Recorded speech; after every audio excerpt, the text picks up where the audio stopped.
After multiple sightings over the past few days, a black bear in the Oak Ridge neighborhood has finally been caught. The bear was spotted again this morning, and officials decided that although it wasn't aggressive, it was time to relocate it. It took 3 attempts for Fish and Wildlife to tranquilize the animal, with the bear falling out of a tree at one point. Alberta Fish and Wildlife believe this is the same bear that has been spotted before. Here's what else is making news tonight. Bargaining between teachers and the province resumes Tuesday. So we'll just have to see what government is willing to do to address the current concerns that teachers and students and parents have been raising. Educators keep up the momentum on day 4 of the strike. Plus, the first step toward peace as Israel and Gaza agree to pause fighting. Reactions from Calgarians on both sides of the conflict. Palestinians are not asking for too much. They are just asking to live in peace. Any deal that really strengthens Israel's security and ultimately weakens Hamas's influence is a positive. And Alberta ranchers say grizzlies are on the move. One came in and killed 2 calves in the night. Why bears are leaving the mountains and heading east into the prairies. CTV Calgary, local breaking news with Tara Nelson. Hello and thank you for joining us. We begin with new developments in the Alberta teachers' strike tonight. Bargaining will resume Tuesday between teachers and the province. Tyson Fedor is in the Northwest this evening, and Tyson, it appears both sides could be inching closer to a deal here.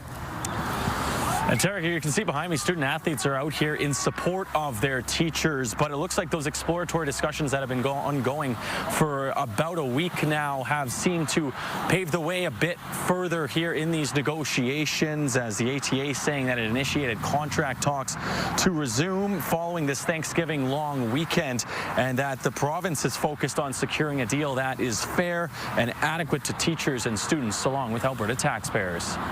Teachers, students, and supporters were out in full force across Calgary Thursday, protesting for caps on classroom sizes, more help in the classroom, and higher wages. We're meant to say for a week or two now that the ATA leadership doesn't understand what the teachers are looking for. And teachers have created the initial proposal where a lot of these ideas have come from a year or so ago. Things like student-teacher ratios, salary ask, class sizes, health and benefits, the things that are you would normally bargain. So we're aware of what teachers are looking for. We're moving forward. Bargaining talks will resume next week, and the Alberta Teachers Union is hopeful to hammer out a deal. The ATA pointed to an OECD study that showed Alberta teachers are the most stressed in the world. 42% say they undergo a lot in their work. So we'll just have to see what government is willing to do to address the current concerns that teachers and students and parents have been raising. High school student athletes gathered near Shoal Park late Thursday afternoon to voice their displeasure of being away from the field and show support for their educators. Nothing moves without their support. They put in countless hours for us, and it's like the second we lose them, we lose everything. So we need them. They do so much for us. For Sir Winston Churchill grade 12 high school student Tyson Carroll, he says it's personal. All my sports, I should be in probably my best shape of my 3 years, and it's they're taking it away from me. So it sucks because I want to be there for my teachers. I want to support them. The province says in a statement that the ATA finally responded to the invite to get back to the bargaining table and is hopeful the proposal will be reasonable, fair, and adequate, representing the terms teachers want to see. Hard to say what timelines would be, but I know that we would be looking at ways to expedite that on our end. Teachers were also locked out by the province today. Now, a lockout gives school boards the option to start laying off other school staff. CUPE says it received layoff notices for educational assistants, custodians, and bus drivers in High Prairie and Lethbridge. A government-appointed panel on post-secondary schools released its final report this afternoon. It recommends funding be tied to outcomes, incentives, and performance. Tuition recommendations include setting a maximum amount and then guaranteeing no increase of more than 2% 2% for the duration of a student's program. The report also wants space to be provided for every qualified Alberta student who wants to pursue post-secondary education. It also calls for less government interference so schools can make the best decision for their institution and students. The report was given to the Minister of Advanced Education in August. The department will decide which, if any, recommendations will be adopted. RCMP are still looking for the driver who ran down a teenager in a crosswalk last week and then took off. The shocking incident happened at a crosswalk in Airdrie last Thursday. The 17-year-old is recovering, but her mom tells us she is still limping and traumatized. She was hit while on her way to school. The driver got out of his minivan, appeared to yell at the teenager, and then drove off. Mounties want to hear from anyone who may recognize him. Calgary police believe impairment and speed were factors in a multi-vehicle crash in the northeast last night. Investigators say a truck ran a red light at 16th Avenue and 68th Street. The truck plowed into several cars and 3 people suffered minor injuries. Police suspect the pickup driver was impaired and charges are pending. It happened at the same intersection where the province recently approved the reinstallation of automated traffic enforcement. There were 37 collisions there last year. Calgary police arrested 2 men they say were trying to steal copper wire this summer. Thieves climbed into a manhole and tried to pull out telecommunications cables. Internet, cable and landlines were cut to more than 1,200 people near Memorial Drive. A 40-year-old man is charged with theft and mischief, and charges are pending against a second man. Israel's government has just approved the outline of a deal to release hostages held by Hamas. It's a big step in the path to end the deadly 2-year conflict. There's still a lot more to be resolved, including who will govern Gaza. But U.S. President Donald Trump says Israel and Hamas have signed the first phase of a 20-point peace plan. Alicia Philbrook has details and reaction from Calgary. A moment of celebration from paramedics in Gaza City and in Hostages Square in Tel Aviv at the first step toward peace. The first phase of this truce will see all remaining Israeli hostages, dead and alive, freed in exchange for hundreds of Palestinians in Israeli jails. Israeli forces will also withdraw to an agreed-upon line. The next 48 hours are crucial. We urge the parties, particularly Hamas, to follow through, release all the hostages. It's welcome news around the world. A moment of relief, yet heavy with pain and continued suffering. Calgarian Tamar Duranda's parents, 2 sisters, nephews, and 12 other family members were killed in Gaza, along with thousands of others. While he's hopeful about a truce, it's not finalized yet. As we speak, the bombing is still happening and the killing is still happening in Gaza. Some in Calgary's Jewish community are also cautiously optimistic. It's brought tears to our eyes to watch people in Israel at 3 in the morning yesterday celebrating. But until those hostages step foot on Israel, we're not ready to accept that this is completely going to happen yet. 8 Canadians, including the sister of a Calgarian, were among the 1,200 killed on October 7th, 2023, when Hamas attacked, taking over 200 hostages, sparking Israeli retaliations on Gaza. Efforts to isolate Hamas's political and financial power is essentially going to protect both Israeli and Palestinian lives. Many questions remain. There has not yet been an agreement about contentious elements of a long-term deal, including Israeli demands that Hamas disarm and the complete withdrawal of Israeli troops from the enclave. After so much turmoil, many are still feeling uncertain. I don't trust this will last for long. We're not there yet. This is a milestone. This is not the finish line. And Alicia joins us now from Southwest Calgary tonight. So, Alicia, what is expected to happen next? Tara, U.S. President Donald Trump says the remaining 48 hostages will be released either Monday or Tuesday, and of those, 20 are still expected to be alive. Along with the healing overseas, people in Calgary say that there is pain and tension here that local communities also need to start addressing together. Tara. Okay, Alicia, thank you. You're watching CTV News, Calgary. 2 great gray owls have died of West Nile virus at the Calgary Zoo. Zoo officials tell us Caitlin and Aritzia both became sick and passed away suddenly last month. Caitlin, a senior bird who hatched in the wild, had been at the zoo since 1997. Aritzia hatched at the zoo in 2013 and was 12 years old. Great gray owls are highly sensitive to this virus and even with their annual vaccinations can become infected. As a precaution, zoo staff revaccinated and tested all the remaining owls. They all tested negative. Grizzly bears are showing up in parts of the prairies they haven't called home in more than a century. There are sightings and signs of dens in southern Alberta that researchers now want to investigate to better understand what is driving the return. As Terry Fikowski reports, more bears in more places is causing conflict with landowners and their livestock. Clint Marr's family has been ranching cattle outside of Twin Butte for over 80 years. And while sharing the land with wildlife isn't new, the increasing number of grizzly bears is. Although there was always bears here, there's now quite a few more, and they've now taken up residence. He's lost cattle worth tens of thousands of dollars to grizzlies.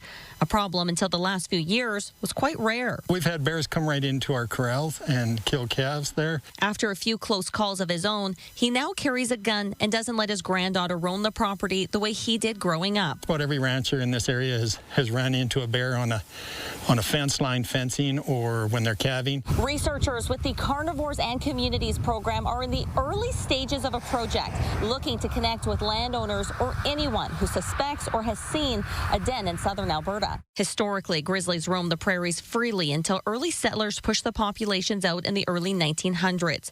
They're now predominantly in the mountains or foothills, but have been moving further east with more sightings, encounters, and reports of dens in the grasslands. Data for the region is more than a decade old, but experts say it likely points to a growing number of grizzlies in Alberta. Over, again, these last couple decades, certainly the population has grown from what it was. And as that happens, bears are moving into new places. And that's meant more encounters, including an August attack on a man near Cardston. The Ministry of Forestry and Parks introduced a targeted hunt for problem grizzly bears last year, but Todd Lowen says there are no plans to expand it or remove the 2006 ban on hunting. There's a lot of worry, I think, in a lot of rural Alberta where these where the bears have expanded into where they haven't been traditionally.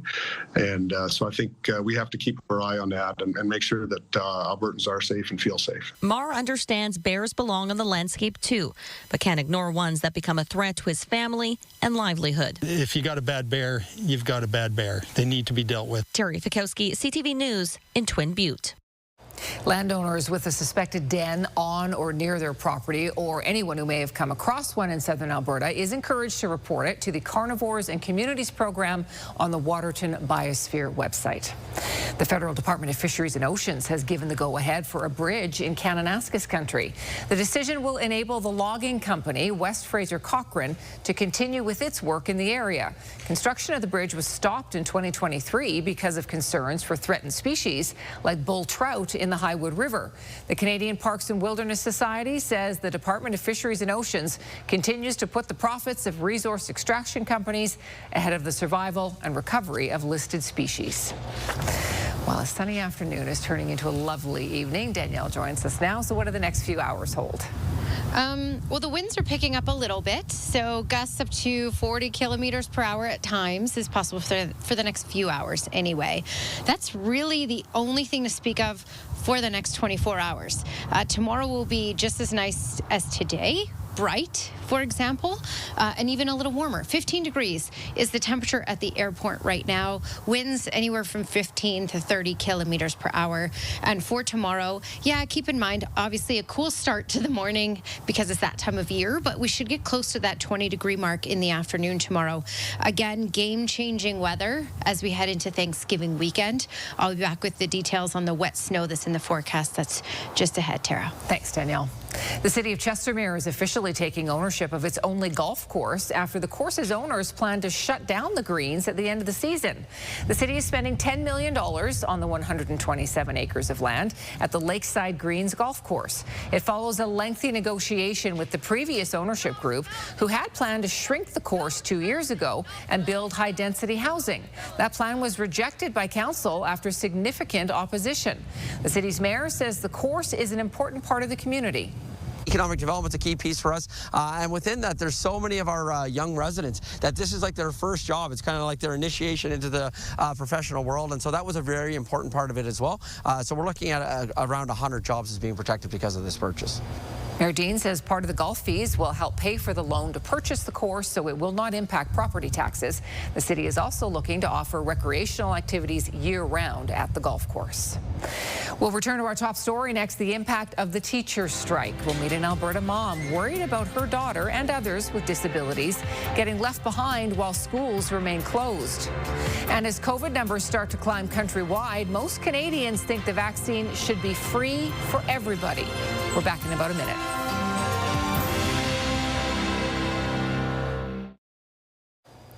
Families of children with special needs say they're being left behind as the provincial teacher strike stretches on. Parents are sounding the alarm about overcrowded schools and a lack of educational assistance, making it harder for their kids to get the support they need. Here's Mark Villani. Victoria Godard-Richer loves going to the park with her mom. She'd much rather be in school as her teachers remain on strike, but sadly, it's something she's gotten used to. She ended up home basically from grades 6 to 8 because the overcrowding was so bad. Victoria has level 3 autism, but she's still curious as ever and loves interacting with others. The 17-year-old attends Bow Valley High School in Cochrane and requires one-on-one classroom support.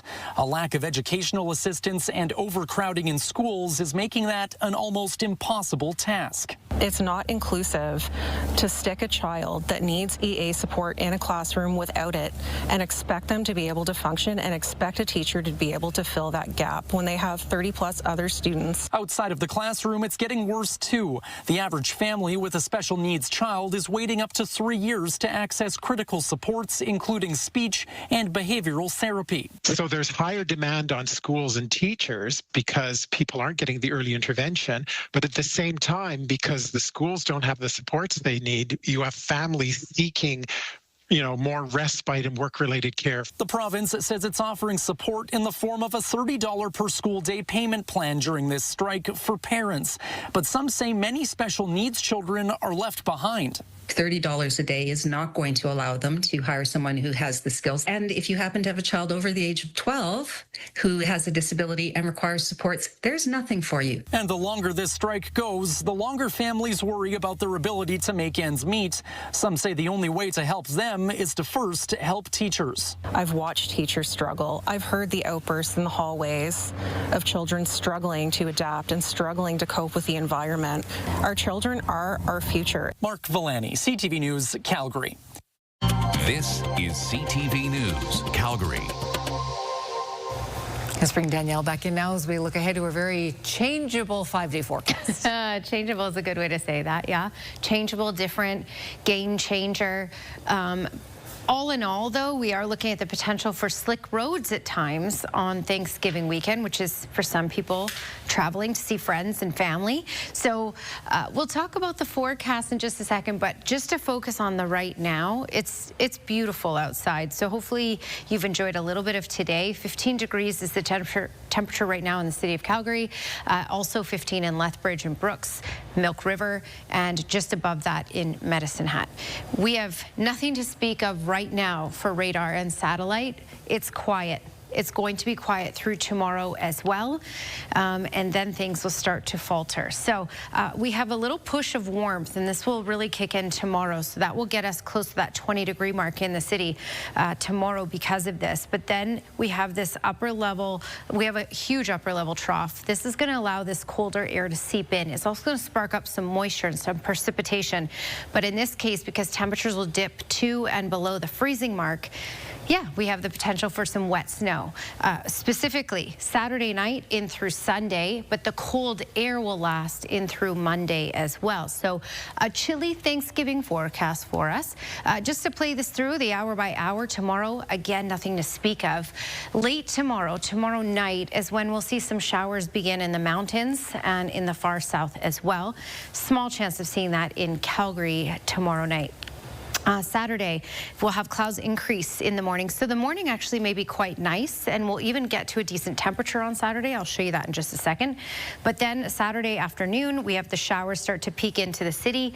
And then we also have that switching over, as you can see, by 9:30 p.m. to wet snow that will carry into early Sunday morning. And it will last a little longer in the far south because it will take some more time to get to the far south. When we're looking at amounts, a couple centimeters is certainly possible in the city and many areas along Highway 2 down to Lethbridge. Again, a lot of that melting on contact with the ground because the ground's so warm, but it may accumulate a little bit in the grass and on rooftops, and you can see more towards the west, higher elevations. Canmore and Banff could see 10 centimeters or more.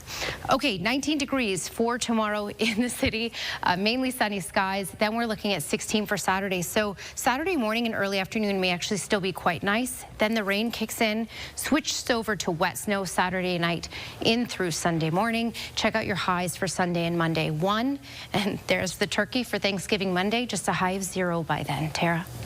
Thank you, Danielle. Parks Canada has completed geotechnical data gathering at the site of a deadly rockfall in Banff National Park. In June, 2 hikers were killed and 3 others injured when rock gave way at the popular hiking spot around Bow Glacier Falls. Parks Canada says geotechnical data has been captured and it will be analyzed over the winter. That means the trail will remain closed with no estimated time of reopening, but it won't be until at least next year. Parks Canada says it has received no reports of visitors in the backcountry closure area. Anyone who tries to go there could be arrested and fined. COVID-19 is making a resurgence right across the country as new polling shows a majority of Canadians believe the vaccine should remain free for everyone. As some provinces make changes to their vaccine rollout campaigns. CTV's Scott Hurst explains. Positive tests and outbreaks linked to COVID-19 are increasing in Canada, and that has led to a growing number of hospitalizations across the country. That's according to the latest federal data. It is an expected rise in COVID cases this time of year, with flu and RSV likely to see a similar uptick in the weeks ahead. Now, the latest reporting found just over 11% of COVID-19 tests came back positive. That totaled just about 2,800 detections. Ultimately, the government data is classifying the increase as moderate to low in the provinces reporting new data, but the trend line here is on the rise. Since the end of August, the test positivity rate was at about 7%. As I mentioned, it is now up over 11%. Now, COVID shots are no longer free for all in certain provinces, and a majority of Canadians do not appear to support that. If you are part of a group deemed high risk, it is still free in every single province and territory. However, in Alberta and Quebec, for other people looking for the vaccine, those who are not deemed high risk, it could cost between $100 and $180. Here's more on the latest vaccine rollout from infectious disease specialist Dr. Isaac Bogosh. There's people who should be getting the vaccine, and then people who may get the vaccine. The vaccine is free of charge for everyone in the should get vaccinated category across the country. My take is that we should not be building barriers to vaccination. We should be lowering barriers to vaccination. Almost 60% of Canadians 6 and 10 would rather see the vaccines remain free for all. Just shy of 30% are on board with keeping it free for the high-risk groups, and about 11% believe everyone should have to pay for the vaccine. Now, if you're unsure if you qualify or are wondering about the COVID-19 vaccine, the best recommendation is to still consult your doctor or other health care provider, as medical health professionals believe the vaccine has been shown to be effective in preventing severe disease. Scott Hurst, CTV News, Toronto. Still to come, experiencing energy poverty. A Calgary filmmaker shows what life is like when there is no grid and no power, and the plan to install solar panels to make things better. And the local man who raced up the stairs at the Empire State Building in mere minutes.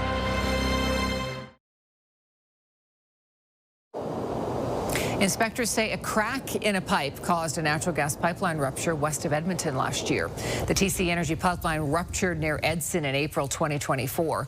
No one was injured, but the rupture did spark a wildfire. No communities were threatened. The Transportation Safety Board report says pieces of the pipeline were found as far away as 200 meters from the site. The report says pressure had built up, which caused the rupture. The crack was detected in an inspection 2 years earlier, but was classified as non-reportable. One of the world's largest carbon capture facilities is planned in Manitoba, and the company behind it has been testing the technology north of Calgary. Deep Sky says its pilot facility near Innisfail, called Deep Sky Alpha, is already refining the technology that will power a massive new site in southwestern Manitoba. The Manitoba project, with a $200 million first phase, will eventually remove 500,000 tons of carbon dioxide from the air each year. The CEO says the Manitoba project will create 1,000 construction jobs and hundreds more to keep it running. The facility will actually have the capture and the storage co-located, which is another key difference compared to what you see in Alberta at our Alpha facility. So there will be a storage well associated with the facility that will store exactly on site. That's actually great from a number of reasons. First and foremost, we do not have to transport, so that's great in terms of cost savings. Deep Sky expects to break ground on its new Manitoba project in the first quarter of 2026. After fleeing war-torn Ukraine for Calgary, an emerging filmmaker is using his perspective to speak about poverty in Peru, specifically energy poverty. Cameras rolled as remote mountain villages were connected to power, light, and the internet for the first time with the help of a Calgary-based charity. Stephanie Thomas has the story. A new documentary is highlighting regions of Peru where there is no power, no electricity grid. And help is on the way. The filmmakers explore energy poverty. One of the crew has firsthand experience of actual power struggles. People in Peru, they don't have opportunities whole life. My life before that, I know how good life can look like. They don't know. Ukrainian filmmaker Mykola Pelikov says Russia constantly manipulated the power and energy supply to Ukraine, causing blackouts and devastation. He moved his family to Calgary and soon traveled to Peru for the film. Knowing what it's like to live without power, he says energy for electricity needs to be more widely available. We need to give equal opportunities with the energy in the whole world. And not only in Canada, in rich countries, people take energy for granted. The film captures a team from Calgary-based charity Light Up the World as they connect villages in the Andes Mountains with solar panels, batteries, LED lights, and the internet. What do you do without electricity? What is there to do without electricity? If you don't have electricity, you don't have communications, you don't have light. It just limits you in so many different ways. Other producers say the project is about more than the documentary itself. Energy poverty is a huge issue for billions of people around the world, and it's a crisis. But we also wanted to offer hope. So our goal in making the film was to shine a light on the issue, but also try to provide some solutions. The production company has also set up a GoFundMe for Light Up the World, hoping more Canadians consider sharing its abundant energy.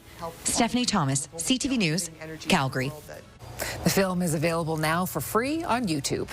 Well, no one's accusing them of being picky, but everybody likes a change from time to time. Volunteers stepped up to make sure the giraffes at the zoo could enjoy a new meal from the other side of town. We'll explain.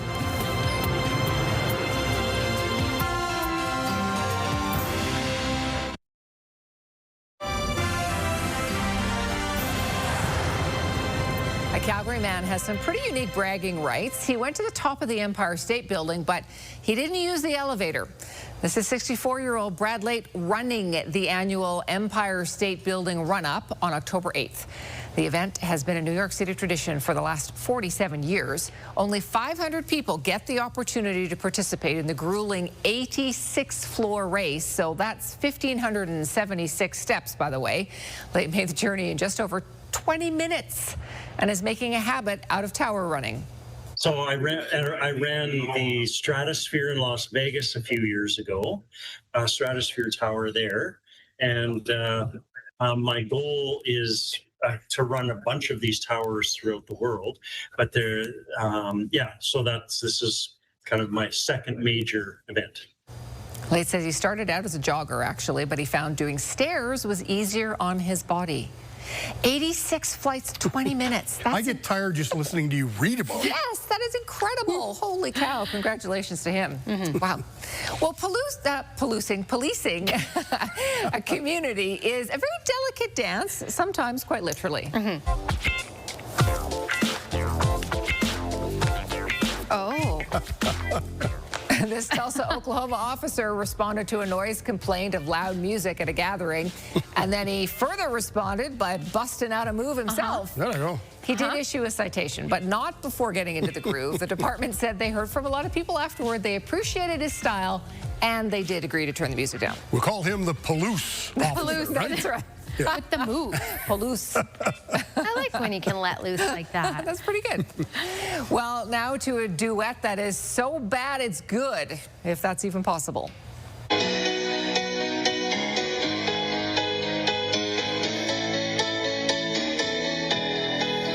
Just a small town girl living in a lonely world. She took the midnight train going anywhere. Oh, boy. Okay, the point is they're trying to be bad. They're trying not to laugh through this attempt at harmonizing in a very horrible way. They're doing Journey's Don't Stop Believing. 45 million people have watched this. Wow. So that's all you have to do is just sing like that. Yes. 45 They're million. enjoying how bad it is, all of the people who have watched this. Sometimes you don't need to be the best. You need to be the worst. Yes. People will still watch. Don't kid yourself. 45 million people. Well, finally, a bird bath that's really more of a bidet.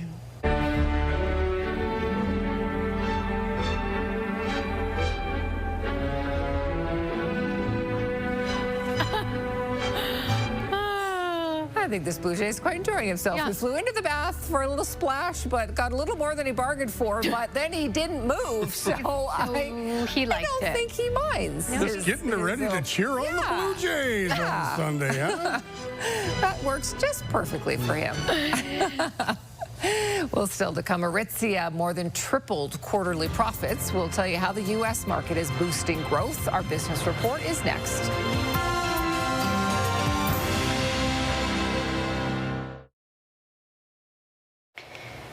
Here's your Sky Watch weather camera on another stunning day. As we talked about, this work week has been pretty bright and pretty beautiful. And, you know, Thanksgiving weekend, well, that's looking a bit different. Less bright, less warm, a little wet.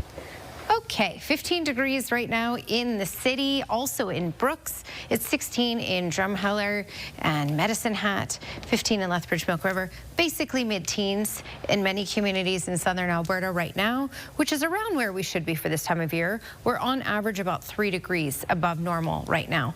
Nothing to speak of radar and satellite, at least for the next 24 hours. And then the game changes in some communities, even as early as tomorrow night. All right, your 24-hour forecast brought to you by Action Furnace. Fix right or it's free. A cool start to the day tomorrow at 5 degrees, but getting close to that 20-degree mark for Calgary. It will get a little gusty, so it's gusty out there right now. Those will die down overnight and then pick up again tomorrow afternoon. All right, little move around, and 22 for a high in Fernie tomorrow, 20 in Kelowna, stable in Edmonton as well. Even though it says showers in Rocky Mountain House, that's not showers. It's just mainly sunny skies. Calgary, mainly sunny skies, 19. Drumheller, Coronation, Lethbridge, Brooks, Medicine Hat, Milk River, getting into those low 20s for tomorrow. A little windy, 50 kilometers per hour for Crow's Nest Pass. Okay, looking at your 10-day trend. And the coolest of the next 10 days will be Sunday and Thanksgiving Monday. Saturday night in through Sunday morning is our best chance of wet snow, Tara. Thank you, Danielle. Formal bargaining in the teachers' strike will resume after the long weekend. Walks and rallies were held in Calgary today to support teachers. The biggest sticking points in the dispute are class sizes, student complexities, and pay. Supporters of Palestine and Israel in Calgary tell CTV News they are cautiously optimistic over a peace plan spearheaded by U.S. President Donald Trump. And grizzly bears and their dens are showing up in parts of southern Alberta where they haven't inhabited for more than a century. Researchers are tracking exactly where and why. YouTube is moving ahead with plans to welcome some previously banned users back onto the platform. This comes after the site removed some high-profile accounts a few years back for spreading misinformation about the 2020 presidential election and COVID-19. Lawyers for Google recently told Congress they let some creators who'd broken those rules return now that the rules are no longer in place. YouTube said not every type of channel termination will be eligible for reconsideration. Aritzia's expansion into the U.S. is going very well. BNN Bloomberg's Marilla Fernandez has more on the retailer's success. Revenue is up 32% at Aritzia. The Canadian clothing retailer reported its latest earnings after the trading day ended. Net revenue came in at $812 million for the latest quarter, and that easily surpassed expectations. The company is seeing strong sales in the U.S. They were up 40% year over year. Here are the closing numbers for the day. The Canadian dollar is down more than 1/3 cent to 71.30. West Texas Intermediate crude is down close to $1 to 61.03. Western Canadian Select is up to 51.43. And the TSX dropped 232 points today. Those are your business headlines. I'm Marilla Fernandez. Some conservation efforts on a piece of land near Calgary are benefiting giraffes. The Wilder Institute Calgary Zoo recently partnered with the Nature Conservancy of Canada and workers from Vermilion Energy. They removed a bunch of invasive Caragana shrubs from a conservation easement property east of the city. And then a truckload of the leafy branches was delivered to the zoo, where the giraffes happily ate them. A Calgary ski jumper feels she's on the right track. Coming up, Glenn has more on her recent success as she looks ahead to the Olympics. And if you have a news tip for us, you can text us anytime at 10400. A 1-2 pitch. Got him! Jeff Hoffman strikes out Cody Bellinger, and the Blue Jays have done it. That was it. The Toronto Blue Jays are off now to the next round of the playoffs after defeating the New York Yankees last night in Yankee Stadium. The Jays closed out the American League Divisional Series in 4 games, the final score 5-2. They will host Game 1 of the American League Championship Series Sunday against either Detroit or Seattle. The Calgary Flames opened up the season last night in Edmonton against the Oilers. Glenn is back with us, and Glenn, the Flames followed pretty familiar script, actually. Well, Tara, just like last season, the Flames don't seem to mind when they're down on the scoreboard.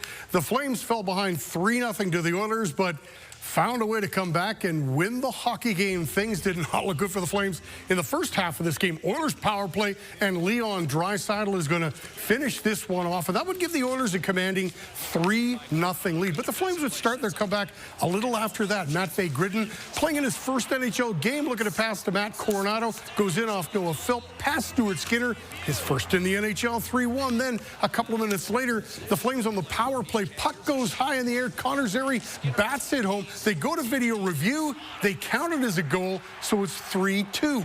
40 seconds into the third, Zary dumps the puck in, and Skinner, not sure what to do with it. Blake Coleman goes, okay, I'm just going to bat it past you. Taps it in, 3-3. This game goes to a shootout. Dustin Wolf, brilliant, stopped 7 of 8 shooters he faced. The Flames' 8th shooter was Nazem Kadri. And check out this move that he makes here as he is going to go forehand to backhand and into the net. Flames with a big comeback victory, 4-3 over the Oilers. I know, I tried to pass backdoor to Matty, bounced off the guy's skate and went back to the net, so I'll take it for first time. Certainly, wanted to put it in the back of the net, especially Wolf, who makes some big saves, and I tried to dig in a little deeper for him, and thankfully it hit the back of the net. It's a big goal for us. I do like that there was really no quit, I guess, and we started to play the right way in the second period. We started to establish our forecheck a little bit more than we did in the first period, and I think that allowed us to play a little bit quicker than what we did early in the game. And the Flames right back at it tonight. They're in Vancouver to play the Canucks in their home opener. Flames will play their home opener on Saturday afternoon against the St. Louis Blues. Calgary ski jumper Abby Strait is riding on a high right now. Strait is wrapping up her best ever Summer Grand Prix series. It was a summer to remember for Calgary's Abby Strait. The 24-year-old soared to new heights in ski jumping Summer Grand Prix. Straight landed on the podium in every competition and picked up the first 2 wins of her career. She now sits 3rd in the world.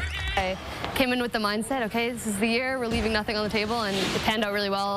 When I was competing, it was a shock at first, and then it kept happening, and I was like, okay, we're on the right track. Let's try to keep this for winter now.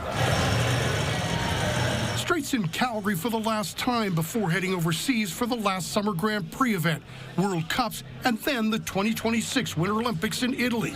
One of her victories came at Val di Fiemme, and it just happens to be at the ski jumping venue for the Winter Games. That was like the highest stakes competition of the summer. I knew I wanted to perform really well there and make sure that I was, physically, mentally in my best shape coming into that weekend. So really good to go there and not just do well, but win. I was kind of very shocked. I'm very happy. My whole family had come over to watch, and I told them to put the pressure on like the games.